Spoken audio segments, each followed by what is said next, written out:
Oh, you got her, dude. She's down. Let's go. Dude, I just shot a deer of a lifetime. Freaking smoked him. One with nature, and if you're a believer, one with God. Definitely gets your heart pumping. Boy, you are in trouble. Fall Obsession Podcast.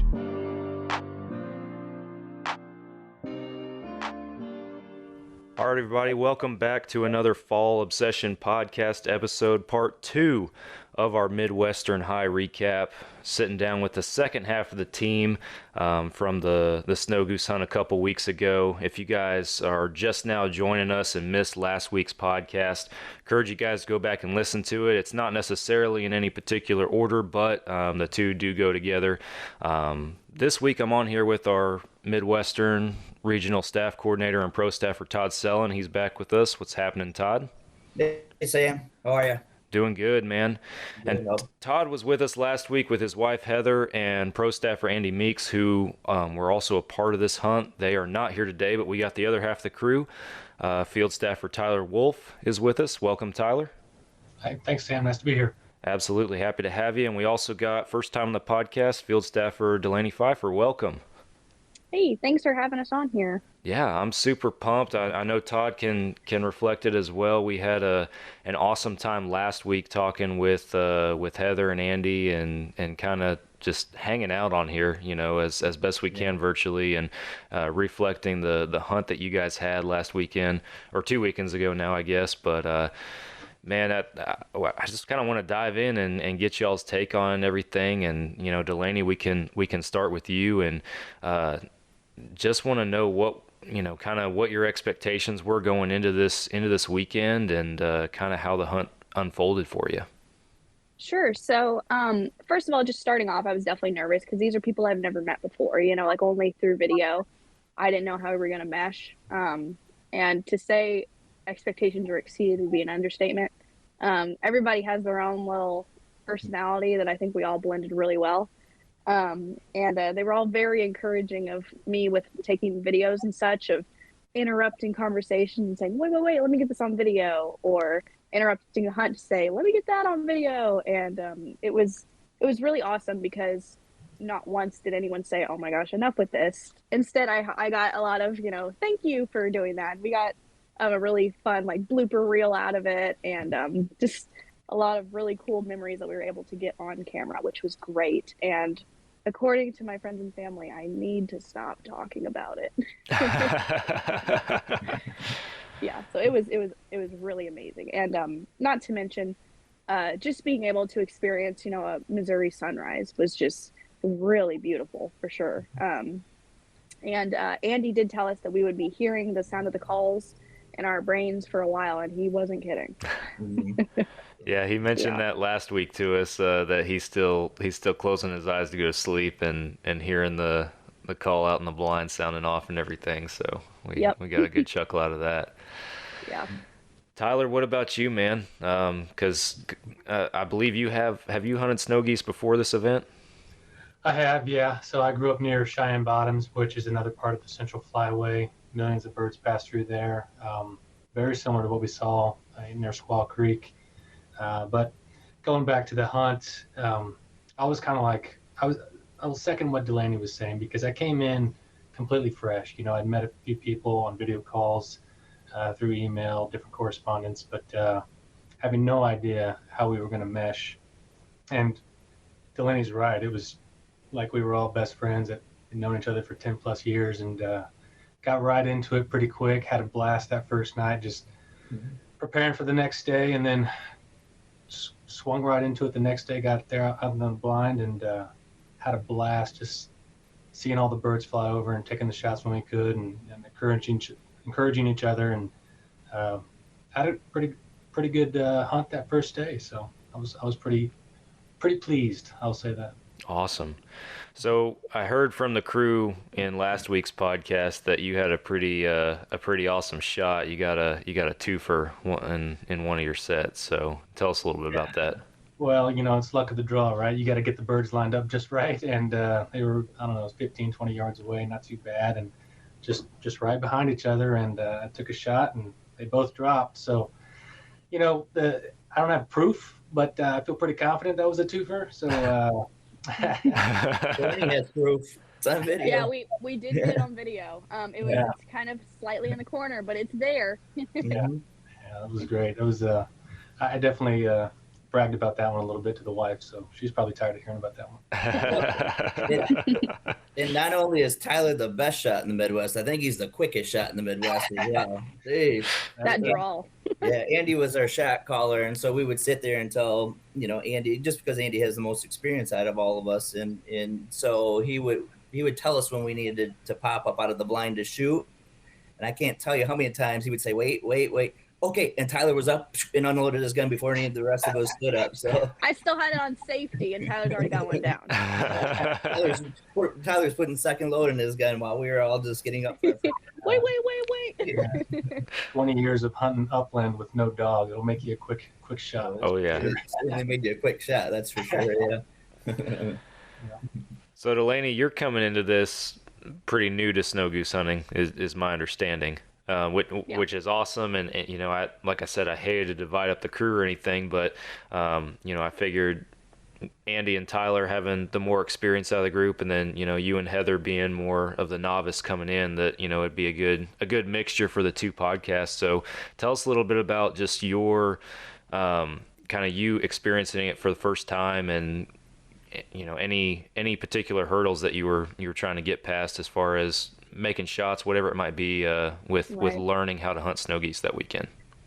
So yeah, hurdle wise, some pretty general ones that everyone warned me about, like make sure you aim a little bit further if they're farther out, because they're going to fly into it. And then just the biggest one was, don't shoot that one, it's a speckle belly, and I'm convinced, no, I think it looks like a snow, I think I would know, but it's definitely not. Right. So that was a hurdle, just to make sure that whatever we shoot, it's something we're supposed to shoot.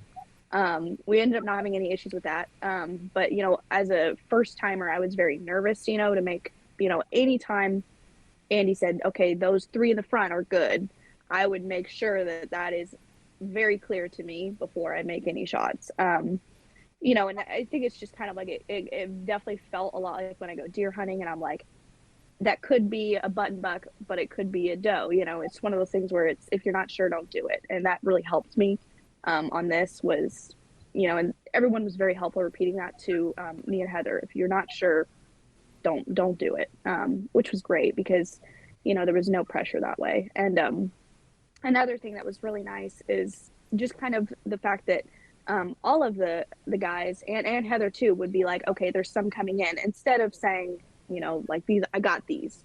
They were like, everybody be aware there's some coming in. Everyone it was a team effort. So I never felt at any point that I was the least experienced there, which was awesome. So, yeah. Awesome. Yeah, that's one thing that I think the group last week, they definitely, it was emphasized over and over again by everybody, was just the team environment, the camaraderie, and just the magic of hunting camp, if you will, and I know one of y'all mentioned it kind of right out of the gate, coming into this, having not ever met hardly any of these folks, except virtually in meetings like this and everything. And, it's so crazy how things just fall together, and it's something that I love seeing happen, even in obviously camps that I can't be a part of. I said it last week that, it's just this is a family, a brotherhood and a sisterhood. And I feel like when we actually get together, boots on the ground, is when it's really, it really comes to light that that's the case. So really, really pleased to see that happening. I mentioned last week too, I've been on hunts with Andy before, and obviously Heather being my wife, but I had never met Delaney or Tyler other than through emails or we text or whatever the case may be. And like I said, the first time we met, it was hugs all around, like we've known each other forever. And like Tyler said, we just jumped right into it. We just started being our goofy selves, and and continue to do so, as recent as last night. We're texting back and forth, and so so it's like you said, it's that brother and sisterhood that just comes along with being a part of Fall Obsession.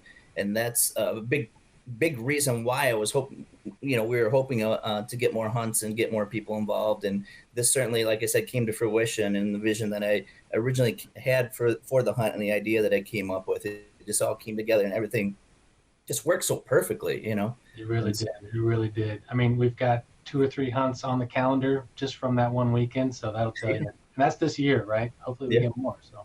Yeah. And, that was a big eye opener for me, just because I'm fairly new to the Fall Obsession family as well, and I've been a part of, like, I guess you could say, the family for a little bit, but I wasn't as involved. And then I took that jump to go on a hunt, and it was such an eye opener for me that, wow, this is something I really, really want to keep doing, and I want to take it further. And it made me realize that Fall Obsession can really, really grow from people like us that just keep pushing it, and going on these hunts and going out of your comfort zone to a state you've never been, and it's so worth it. Worth it in the end. Absolutely. And I'll reiterate some stuff that I said last week, just mainly for our listeners' sake. But if you're unfamiliar with the family or the staff environment that we have here at Fall Obsession, it's near 36 people in states across North America, spread out. But we've made an effort recently as an organization to kind of get the regions together, and not to say other regions aren't welcome to join in or anything, but you guys being the Midwestern crew, I know Todd's done a great job, kind of coordinating and trying to get you guys together, and this event obviously being the first big one.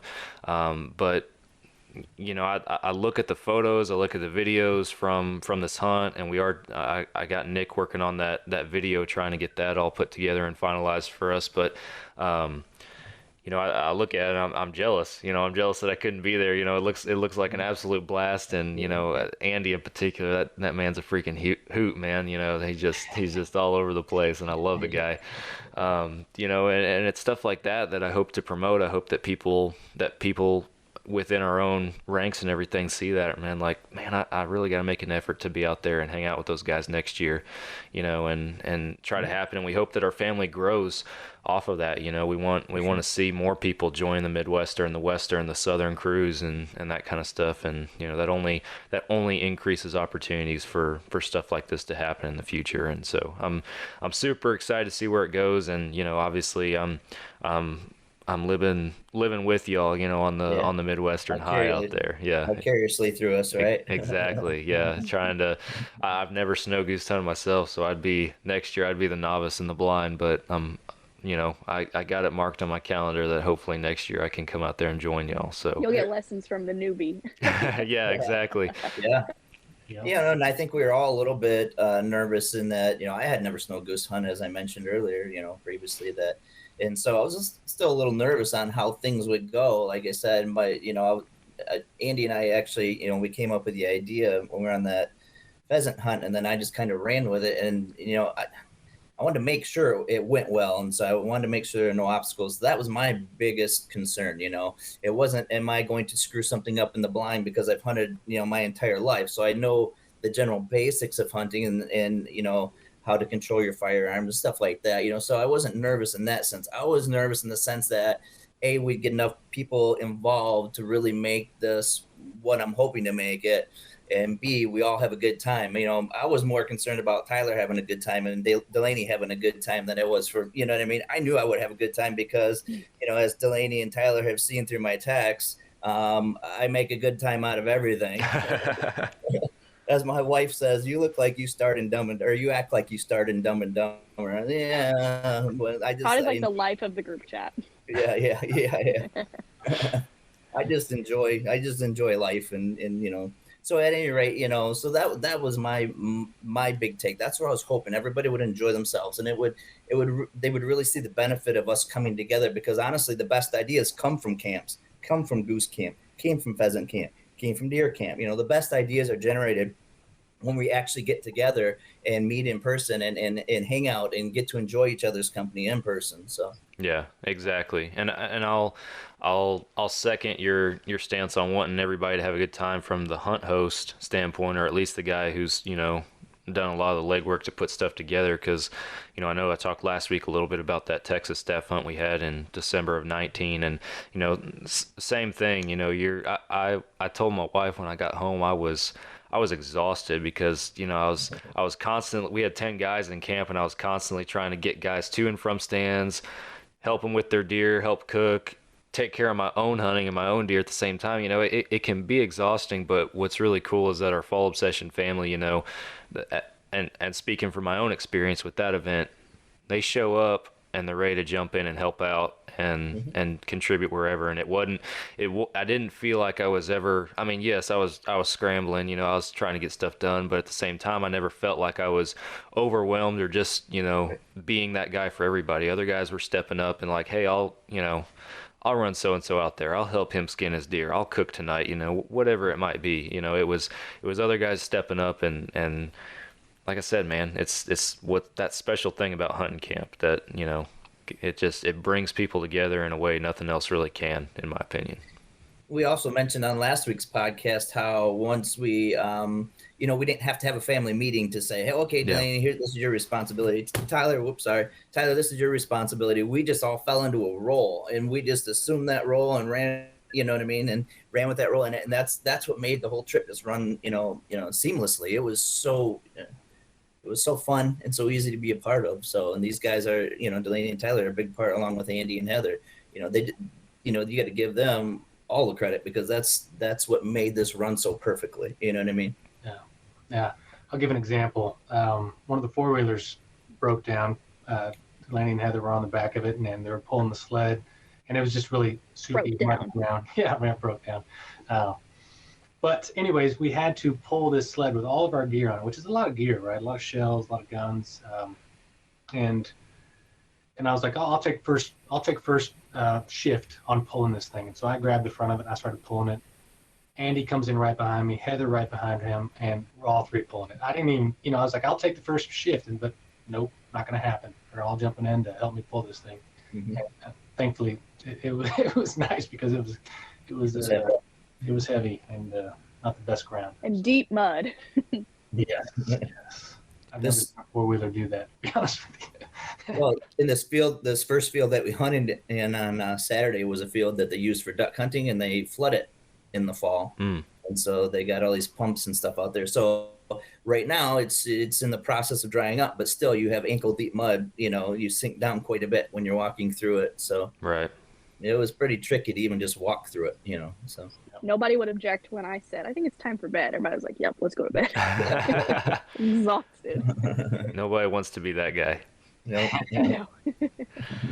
Well, so Andy and Heather brought it up in last week's episode, and I'll get y'all's thoughts and opinions on everything, because Andy was talking a little bit about just snow goose hunting, and as far as the actual behavior of snow geese and some of the techniques to use when hunting and everything. And it came up the spread that they're putting out, and he started off by talking about how relieved he was when he was told that everything was already set up.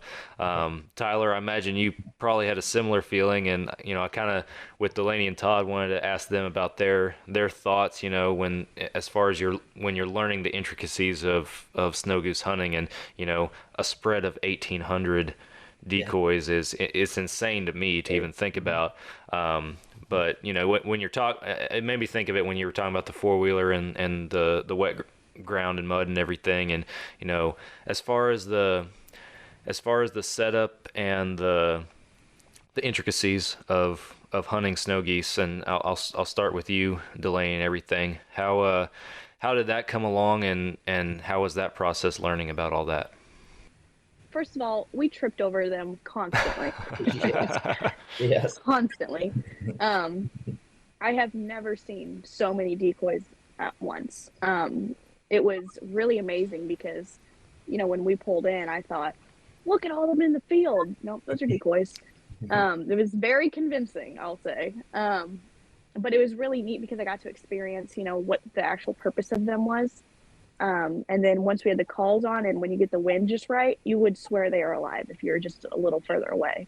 It is really, really neat. And I got to, I got to see everybody get excited when they said, "Oh, it's locking up. That one's locking up." And I didn't, at first I didn't know what that meant, but I understand now that, they're wanting to go to the other flock. They want to be a part of it. They want to feed, and I learned the purpose for everything that they do, and when I first started, I thought, well, that's silly. Why do you need the calls if they can see them?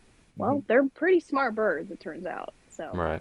yeah, it was really neat because it pushed me to do more research when I got home, to just kind of further what I'm learning, so that way the next time we go, I'll have a fun fact, like, don't do that or try that instead. And it really makes me want to get more involved in just any sort of waterfowl, and just anything that involves flying, because that's totally out of my comfort zone, but now it's getting into my comfort zone. So it's really, really great, and really a learning experience for me, 100%. Yeah, speaking as a guy, again, that has no experience snow goose hunting, kind of from the outside looking in, we've used the phrase Midwestern high a lot, in the promotion of this episode and everything in this event. But I mean, really, from what I've gathered, that's what it's like, because like Andy's been hooked on it forever. Tyler, you've been doing it, you keep doing it, and these new folks that come in, Todd, Heather, Delaney, that have never done it before, y'all just keep talking about how awesome it is and how much you want to go back and do it. And it's like that with so many different things hunting. I know, like for me, when I first ventured out and experienced like antelope hunting and stuff, like I was hooked on that, and it's one of those things that once you do it, you never want to stop. I think we posted something a while back along those lines with a photo, once you do it, you never want to stop. And a bunch of people jumped on there and started commenting, this is so true, about snow goose hunting and everything. And it's just, it's crazy how something like that can just intrigue people to the point, again, where you're wanting to go back and, start doing your research and everything on snow goose hunting and everything, and learning about, kind of building upon what you've already learned, and then obviously hooked on that high and ready to do it again next year. So yeah, and Heather, I believe it was, who said, correct me if I'm wrong, but I think it was Heather that said it's so different if you're used to hunting four-legged creatures. You sit all day for maybe one shot, and this one, it was just, they just kept rolling in, and that high you experienced over and over. And that, I think, is why it's such a hooking experience, because it's just, wow, I can do that again. You miss a shot, that's okay, there'll be more. And I mean, with deer, well, that shot was pretty loud, they might not come back now. It's nothing like that. And that's what I think is why there's such a high to it. Yeah, absolutely. The spectacle alone, I mean, you're seeing just tens of thousands of birds, if not more. I don't even know how to estimate it, to be honest with you. I mean, obviously there's millions of birds making the migration, but just the sheer quantity of birds in the air at any given point or on the water, it's mind-boggling to think about and to experience. If you and you get to experience it when you're hunting it, you get this, you're right in the thick of it. They're flying right over you, just streams and streams of birds, and it's really, it makes you understand why to do it. When they were on the lake, I thought the water was white. Nope, those were all snow geese. Wow. I've heard that the best way to kill a snow goose is to shoot the one flying at Andy's head. Is that true? They live if they fly at Andy's head. They can't hit him. He's not here right now, so. I think he used all 11 shells on that poor bird. We got that on video of it coming down right towards him. As Delaney mentioned, you sit, when you're out deer hunting, and if you get a shot and miss that shot, your day's pretty much done, and who knows, maybe your whole hunt's done if you're going to an outfitter, and that's, what your plan is. But here, snow goose, Andy missed that bird, like we said, 11 shots, and he had several more, within a short amount of time. It wasn't like his day was done after that one bird. We had several more opportunities, and that's kind of what we talk about. That's part of the hook. The other part was that, when you're out deer hunting, you have to sit quietly for a long period of time. You have to be concerned about scent. You have to be concerned about, your movement. You got to be concerned about the noise that you're making. And really, with snow goose hunting, we didn't have to worry about those things. We had to worry about movement a little bit when they were locked in and they were coming in. You know, we didn't want to scare them off. But And everybody was everybody looking under. see your chiropractor afterwards. But that's a big hook. You know, a lot of the time we spent in the blind just talking as geese were coming in. We're having a normal conversation, just like what we're doing now. And you know, some of our conversations were serious. Most of them were goofy and a lot, you know, really entertaining. But that was what hooked me. The fact that we could do those things, have just normal interactions, and not have to go out of our way to make sure we get one opportunity on a deer. We have several opportunities on geese, and you don't really have to change anything. So it was just a really comfortable time, and thankfully we had warmer weather. It was 60 something the first day, and in the 70s the second day. So it was beautiful. Yeah, we weren't freezing in a blind, and like I said, and being able to hang out with these guys and get our opportunities, that just made for the perfect hunt, you know. Yeah, it's, you know, I really I want to segue and take this opportunity to encourage folks, if they're listening or watching the podcast video, to, you know, if you haven't ventured outside that comfort zone that one of you guys talked about, you know, to definitely do that, because it's, you know, like for me, for example, I love deer hunting. I love whitetail hunting. I love being out here down in Texas on my deer lease and, you know, spending time out there, working out there, whatever it might be.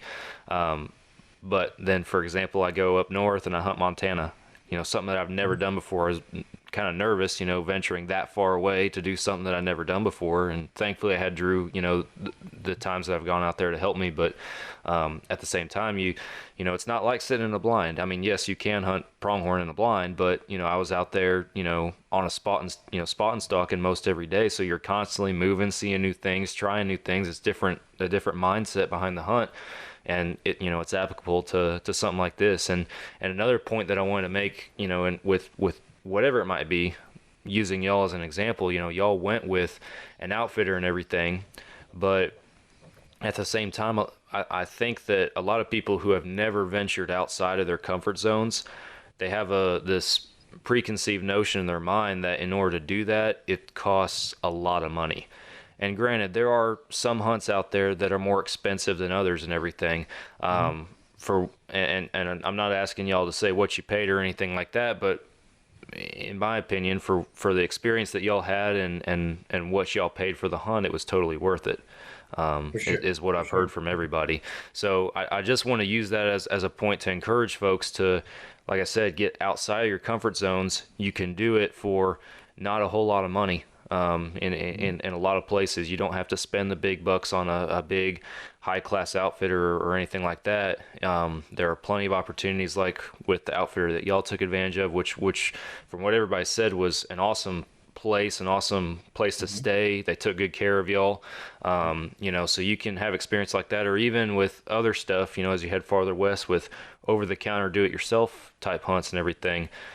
You can get out there and experience a lot that you've never experienced for a relatively inexpensive cost for what hunting Let's is. just say I just got out of college, and you know, money's tight. You know, for a college student, I learned the hard way. Lots of ramen noodles. This was not a problem for me at all. It was definitely something it was one of those opportunities you can't pass up, because it was. Yeah, I can definitely handle affording that. Not a problem. So it was an eye-opener, because I always thought the best hunts were thousands and thousands. No, definitely not the case. And so, go ahead, as Todd. I mentioned, this was a process. It started over a year before we actually went on our hunt.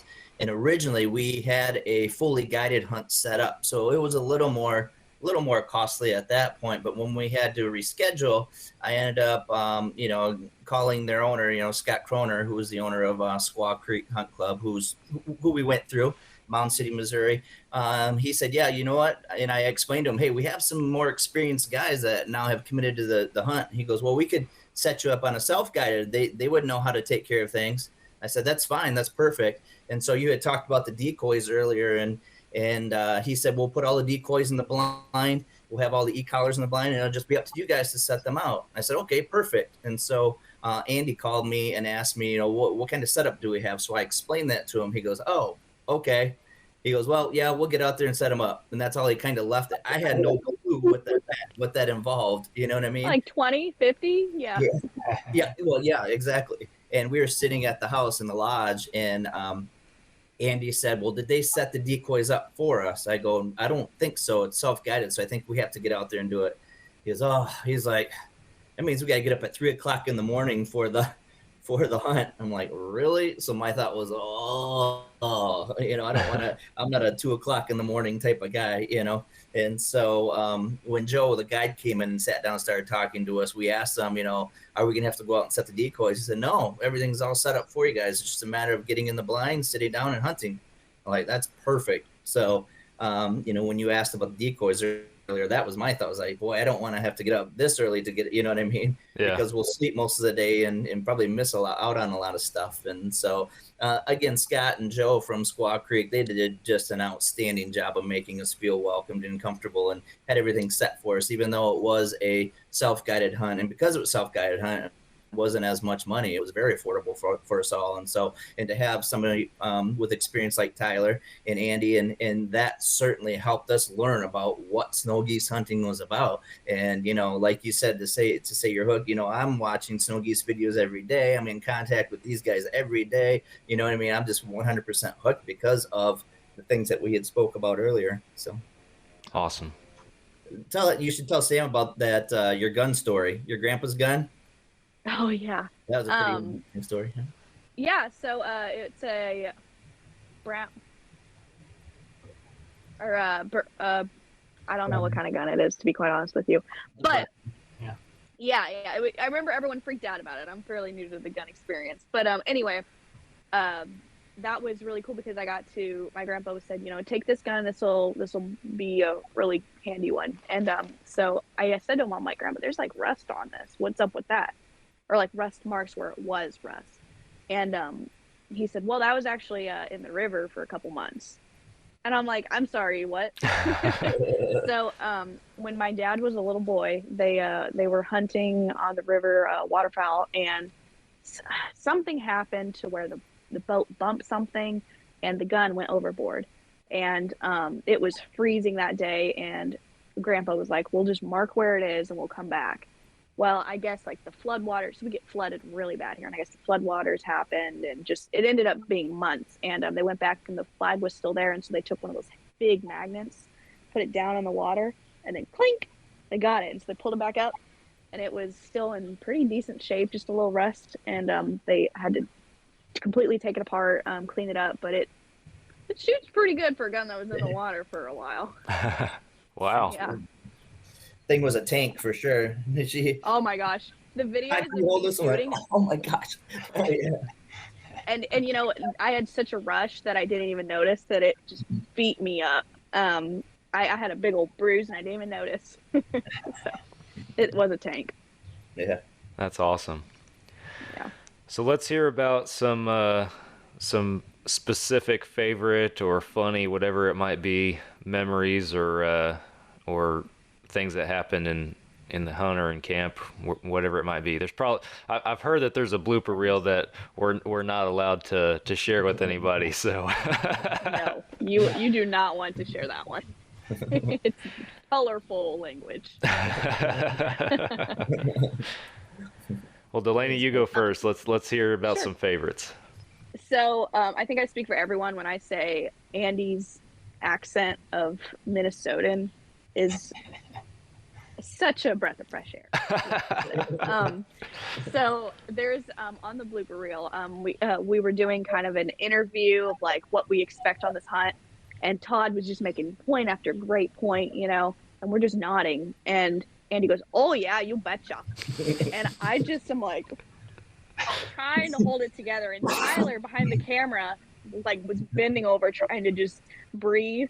And I lost it. I could not stop laughing because we had such a serious conversation going, and any sprinkled "oh yeah, you betcha," I'll lose it. And then when we were going into the underground blind the first morning, I got on video too, where we're walking over there with the flashlight on, and you can hear Andy saying, "Oh yeah, lots of room in here. You could sleep in here, It was just hysterical because he's not even trying. It's just such a favorite of mine, and I think we were all saying, "Oh yeah," or "You betcha" after that. Yeah. 100%. But that was definitely my favorite. Andy is just great. He's amazing. So. For sure, one of my favorite guys for sure. And we, like I said, we had a hoot with him and Heather on last week's podcast. And I know at the time we're recording this, y'all haven't it hadn't been published yet. Y'all haven't heard it yet, but he did give us a "oh yeah, you betcha" at the end of that podcast. So something to look forward to at the end there. He said in the group chat that he's warm, or was it you, Todd, that said warming up your "oh yeah, you betchas"? Yep, exactly. I said he was going to leave you a present. Oh yeah, you betcha a present, but you apparently already got the present. I need a cut of that for my ringtone. I want that on Andy's ringtone. So. Oh yeah. I'll send you an audio file. Yeah. So Tyler, what about you? Some memories, some favorites from the weekend? Yeah, absolutely. Well, there's so many. Obviously, Andy right off the bat was a breath of fresh air, like Delaney said. He's a real good guy, real fun to hang out with. I think he hugged me within the first 3 minutes of being there. So you gotta love that. The other memory that I love the best is actual one during the hunt when we had the second afternoon, actually Saturday afternoon. We got in a good rhythm. The birds were flying right over us, and they were breaking off on a regular cadence, to the point to where we would complete a volley, and real quick, somebody would like, "Bird's coming," and we'd all just reload, get back in the blind, and just that went on for probably a good hour and a half, if not longer. I don't remember. It was time flew by in that situation, but that right there is the epitome of snow goose hunting or any kind of goose hunting, where they're just rolling and you're just volley after volley, and you're looking at your shells. You're saying, "Do I have enough? Do I have enough?" You never have enough, obviously. But that was one of my favorite experiences for sure. Awesome. Yeah. And I got the cool footage of everybody at the same time, looking over when we say, "There's one there." Yeah. It's like when you go to those arcades and you see the things popping up and you're trying to bop them. Us for sure. Quite a few times you see us go whoop, up, down, in unison. Yeah, it was like choreographed. Yeah. Got some birds down, and Andy's like, "Tyler, go after him." I'm like, "Oh, I'm running." Getting your workout in. Yeah, we had mentioned that last week, Sam, that there was a period there on that Saturday where there was raining geese out of the skies from us shooting, and to the point where I think we overlooked some birds in the field. There were just so many to try to keep track of them, and you couldn't go out and get them right away. You had to wait for a little bit of downtime so you weren't scaring the geese off, and just to try to remember where they all were in the field. That was just that was one of my favorite. The whole trip was a favorite for me. Like Tyler said, and Delaney, there's so many good memories that it's hard to pinpoint one special favorite. You know what I mean? Because the whole thing was really special, I thought. So. And being able to share it with these guys and to learn about snow geese hunting and to see Heather, she gets out behind our house, but to go out of state through an outfitter in this type of situation, she's never done that before. And so I was a little nervous. I've had hunts for her. We had an antelope hunt scheduled for her when she was due with our first baby, Tala. And she was too pregnant at the time. I think she was 10 months pregnant where she couldn't go. So somebody had to take it, right? I'll go out to Wyoming and take the hunt. But so she's had a couple hunts. She had a bear hunt scheduled one time up in Canada that she ended up coming down with mono. So she hasn't had the greatest luck in terms of going through outfitters and going out of the state of Michigan. And so this finally worked out, and to see her enjoy it as much as she did was just so exciting. And really, one thing that really made me nervous is, Heather hunting with a group of people for the first time. Delaney, I know it was right out of college, and being a female, and it's just not a traditional role in the hunting world. How is she going to fit in with everybody? And like I said, she just jumped right in, got out of her car, gave us all hugs right away, and that's kind of the icebreaker for me. You give me a hug, you trust me that much to be able to get with that boundary. And so that to me was the best, to see Heather, to see Delaney really embrace the opportunity and really enjoy the opportunity. And then just meeting Tyler for the first time and sharing all the stories with him, and just it was just a great time. The whole thing is probably my favorite moment. I would say it's definitely one of the best hunts I've ever gone on. So That's awesome. And to kind of tie off that, like one of my main purposes with being a part of the Fall Obsession family is to spread awareness that women can do this, and women can be just as good at hunting as men are. And obviously that's a learning experience, but that was so awesome that we had another female on the hunt, so I could really just talk to her about like I don't know if I understand this, and she'd say, oh well, this is what I'm understanding from it. And I was very comfortable just kind of having a more woman-to-woman conversation with her with a lot of things, which is so awesome to me, because it kind of gives me, like that hope that maybe what I'm trying to spread awareness on is gonna really get somewhere for sure, because it's not that often when I go hunting that I'm with another woman, because usually it's all guys and I'm the straggler because she's just a girl. No, everybody made us all feel equal, which was amazing. So it was great. And then to watch them put their face camo on, that was an artwork. And so we're like, oh, we're gonna put our face on. Oh, we're good. And then I'm gonna get my compact out and little rouge. Yeah, that it ties right into the family aspect, and everybody us being one big family, and then everything just kind of falling together when you get there. I know, not to beat a dead horse, I know we already talked about it and all that, but because I mean the same thoughts come from our side, or even me not even being there, thinking about, all right, well, we got this mixed group of people, coming in that have never hunted before. How's this going to go? And, obviously couldn't have gone any better for any of it. And I'll, I know we're ragging on Andy a lot for him not being here to defend himself and everything. But, that was one comment that he made in last week's podcast was, he's kind of sitting here and he's like, and you know what? I've never really hunted with women before.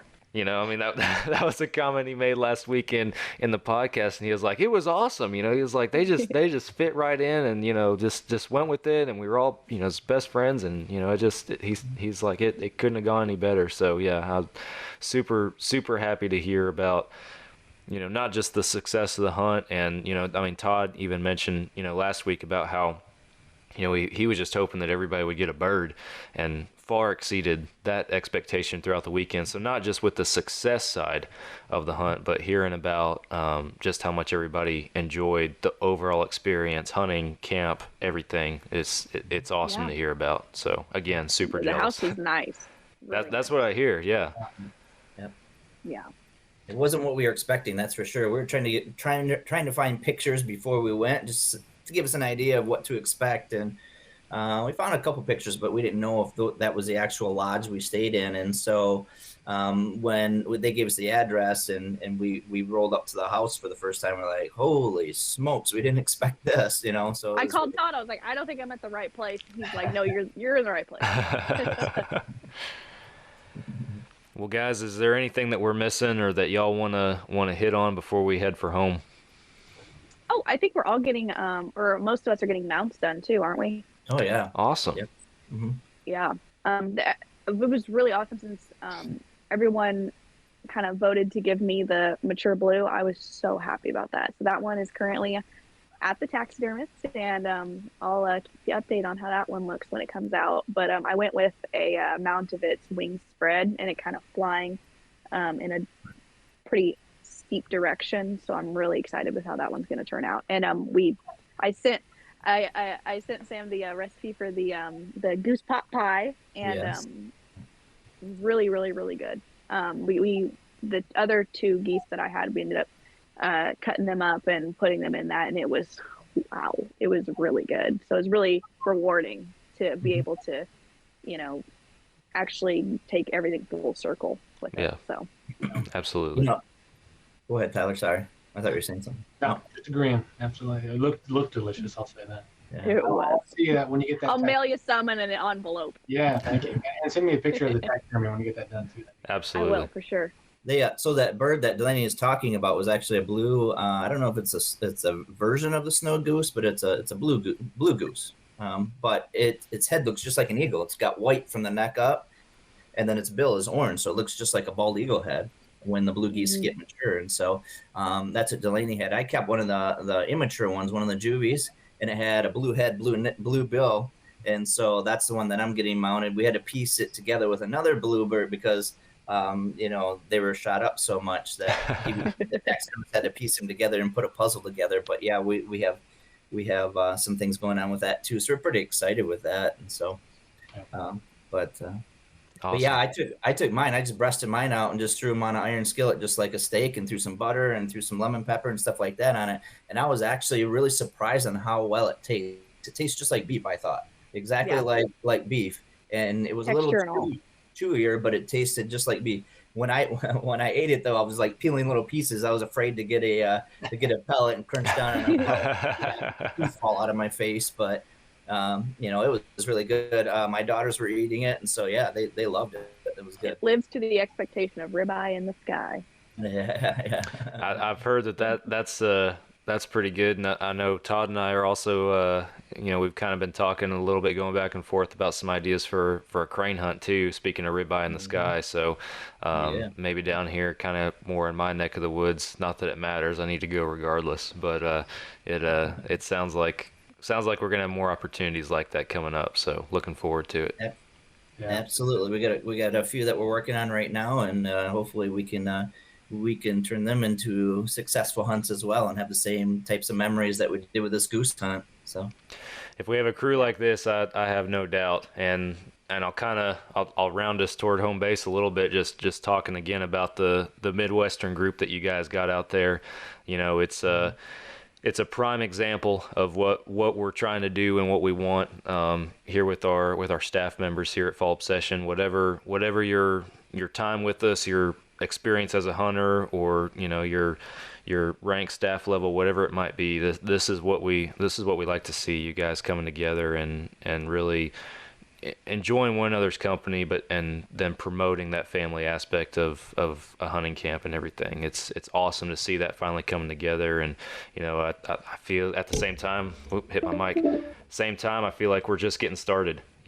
We're just now getting into this, and I can't wait to see where it goes. So well, and I've said to Heather many times that I'm fortunate that I get to work with all of you, and the people in the Midwest region in particular. We all have the same personalities, so it's really easy for us to get content, to generate ideas.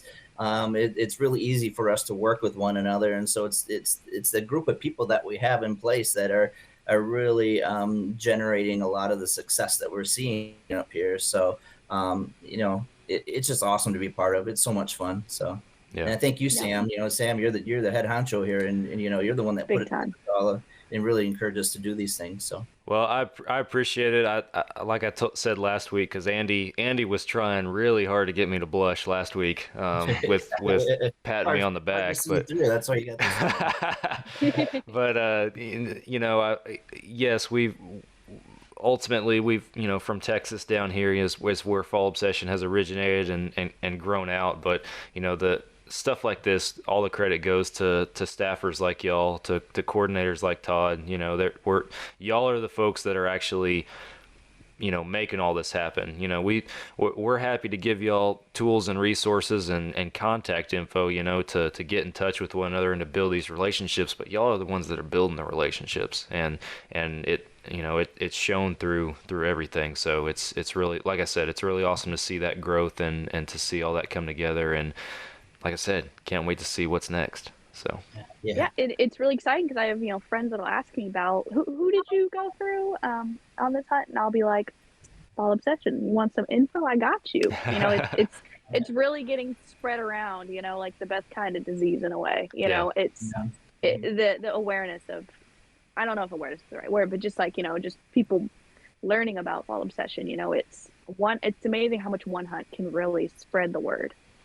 Absolutely. Yeah. It's funny, because Heather was telling me on our way down here, down south here, that a lot of her kids in her classroom now are going on to the Fall Obsession website and subscribing to the podcast and stuff like that, because she talks about it so much that they're interested in learning about the content. And so I guarantee she's going to play these podcasts in her classroom when post them up, and so I guarantee I'll put them in my classroom. So hopefully I'm not being evaluated that day. Well, that's awesome to hear. I don't want to get y'all in trouble, but have those kids give us a shout out. We'll put it on our pages. That'd be cool. Yeah, for sure. So for sure. Well, guys, like I said, this is just something that we continue to talk about, and like you said, it's been a few weeks now, and we've developed that relationship where even last night we were going back and forth, texting quite a bit, a bunch of random stuff, but it's all fun, and that's just the relationship. A little bit about Lady Gaga and such. Oh yeah, Gaga Friday, that's right. Do that I bet Tyler does that a lot when we're. Just stop, guys. Just stop. Too far. Too far. We're gonna cut that one off. Well, guys, I told the crew last time, and I'll tell y'all the same thing. I feel like I could sit here and hang out and talk with y'all for forever, really. But we will bring the podcast to home here and wrap up. I have no doubt we'll be getting you guys back on here for another one soon. Certainly after another hunt like this, for sure. But appreciate you guys taking some time out of your weekend today to record, and looking forward to the next one. Like I said, so. Yeah, me too. Sure. Thanks for having us, Sam. It's always a blast. Thank you so much. Man, always a blast. Yeah, always a pleasure to get to sit down with our own guys. So I enjoy it. So for our listeners, next one we'll be talking about when you came with us. Yeah, exactly. Next time I'll have my own stories to tell. I'll be making fun of Andy with y'all. So. Oh, you betcha. And he'll be included in the group text, and he'll be shaking his head with Tyler. Yeah, I might have to leave the group for all I know. We'll see. All right, for our listeners, thank y'all for listening. If you are a new listener and you haven't already, hit that follow and subscribe button on whatever podcast platform you're listening on. We're on all the major podcast platforms, as well as our website, fallobsession.com, and our YouTube channel. We got multiple new videos coming out every week on that YouTube channel, so be sure that you guys subscribe and turn your notifications on. This podcast is also being videoed, so if you want to catch the video podcast and see everybody's faces, hear the conversation again, you can look for that 2-3 days after the audio drops. We'll be posting it on that YouTube channel. fallobsession.com, our website, that's the hub. That's where you guys can find all of our content, educational articles and videos, other video and media series, wild game recipes. We got a bunch of different types of content on there covering hundreds of different topics across the board, across the United States. So be sure that you go check that out. fallobsession.com/podcast is where you guys can go to listen to our podcast. And on that page, there's a form you guys can fill out to send us feedback on our podcast, and we are looking for some feedback for our upcoming episode 100. So if you're listening to this episode soon after it comes out, be sure that you send us some feedback or topic suggestions for that episode. We also got all of our Fall Obsession brand apparel. Finally got some new spring designs about to hit the store, so excited about that. Keep an eye out for that. Go check them out, fallobsession.com/store. Facebook, Instagram, Twitter, socials. Go like, follow, subscribe, all that good stuff on those. That way you see our daily posts and content coming from guys like these folks right here who are contributing to our pages. Finally, Ridge Rock Hunt Company is our podcast sponsor. Derek and Lacey over there in Mississippi, they do a great job of setting people up with hunts. So, like we mentioned, if you're looking to get out of that comfort zone and you want to hunt with a vetted outfitter somewhere in North America on whatever you might be looking to hunt, hit up Derek and Lacey. They're good people, and they will get you squared away. They'll do you right and set you up with somebody who will take good care of you. So, again, that's Ridge Rock Hunt Company. Check them out on their website and on social media. Guys, thank y'all again. I enjoyed it. We'll do it again sometime. It's always a blast, Sam. Always a blast. Hey, we're going to get a group Stay Obsessed? Yeah, go ahead. Go for it. 1, 2, 3. Stay Obsessed. Oh, I'm sorry. But that's okay. I love it. I love it. All right, guys. Thank y'all for listening, and we'll catch you guys again next week for another Fall Obsession podcast episode. Yeah. Awesome.